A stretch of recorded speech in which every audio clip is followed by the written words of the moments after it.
Donc, pour la question 1 sur le continuum des métiers, à mon avis, les kinésiologues font partie du continuum plus professionnel. Donc, les kinésiologues, ce sont des professionnels de métiers d'aide. Donc, leur vocation, c'est d'aider leurs patients et leur clientèle. Donc, ils vont faire des sacrifices pour le bien-être de leurs clients, de leurs patients.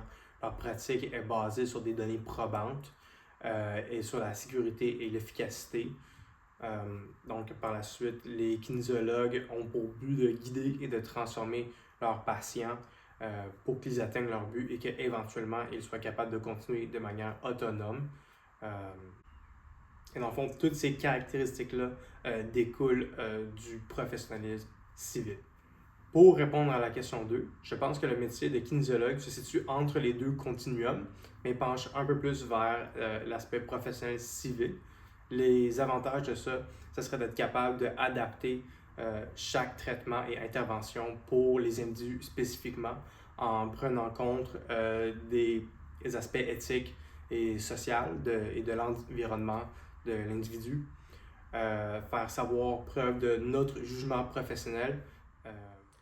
Pour les désavantages du continuum professionnel civil au niveau de la kinésiologie, on va voir que pas tous les individus ont le même standard au niveau des pratiques ou le même niveau d'éthique. Donc, il peut y avoir certaines situations où est-ce qu'on va avoir des kinésiologues qui vont mettre certains patients dans des zones grises. Donc, ce serait vraiment ça. Alors, pour répondre à la question 3, je choisirais de faire partie de la FKQ, la Fédération des kinésiologues au Québec, faire partir d'un réseau de kinésiologues accrédités, puis soit même avoir le titre de membre accrédité renforce grandement notre crédibilité au niveau professionnel.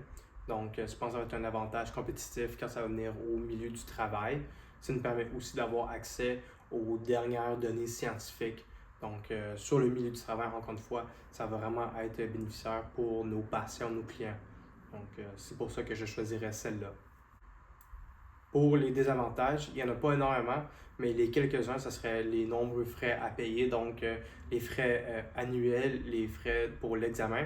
Et par la suite, on a un certain nombre de crédits qu'on doit faire en continu tous les 2 ans. Puis ces formations en continu-là peuvent aussi être payantes. Donc, ce serait ça le plus gros désavantage.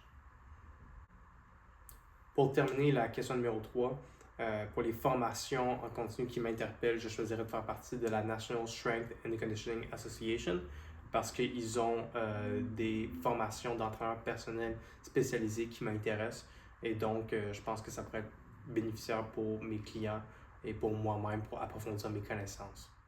Alors, pour en finir avec la question 4 et répondre à la question au sujet du cercle vicieux du déconditionnement physique, personnellement, je l'ai moi-même vécu en juin 2024, l'année passée. Exactement un mois après ma fête, mon père est décédé. À ce moment-là, je m'entraînais au gym 6 fois par semaine. J'étais dans une de mes meilleures formes physiques que j'ai été. Et d'un coup, j'ai perdu complètement toute ma motivation à aller au gym. Rapidement après ça, j'ai commencé à manger vraiment beaucoup, puis à faire juste moins d'activité physique.